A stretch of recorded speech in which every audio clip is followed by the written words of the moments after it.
Josiane Desroches vient tout juste de lancer un nouveau projet qui se nomme La boîte à souvenirs. Voici tous les détails. Depuis qu'elle a 14 ans, Josiane Desroches travaille avec le public. J'ai eu la chance depuis plus de 20 ans d'échanger avec différentes personnes, de par mon métier aussi, comme professionnelle de la santé auparavant. J'ai fait une maîtrise en gérontologie il y a 10 ans. J'ai eu la chance de travailler avec des gens de 3 ans à 103 ans, puis dans les dernières années, de faire des conférences comme plus de 50 par année auprès de plus de 2500 Québécois par année. Donc, ça m'a sensibilisé beaucoup à l'être humain, puis à entendre différents discours, différentes histoires, anecdotes, en fait.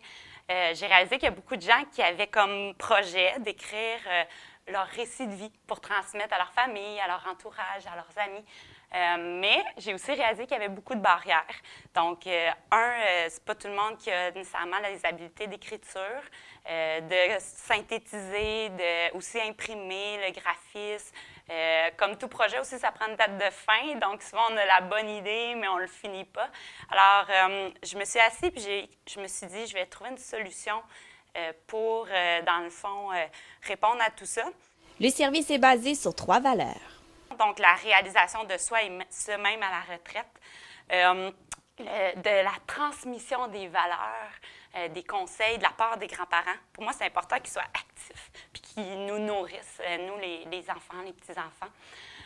Puis le troisième, c'est la participation sociale. Donc, de continuer à créer des échanges. Puis ça, ces livres-là, c'est un outil pour favoriser justement une facilité d'échanger, de partager ces histoires. Selon moi, on n'a pas besoin d'être une star pour écrire son livre. Chaque personne est unique, chaque personne a des histoires.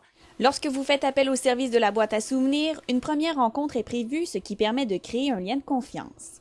Puis on a créé une structure clé en main. Donc, les gens ont une petite trousse de départ avec un guide préparatoire qui permet d'alimenter les réflexions, de mettre les souvenirs déjà un peu dans des boîtes parce qu'on peut partir large.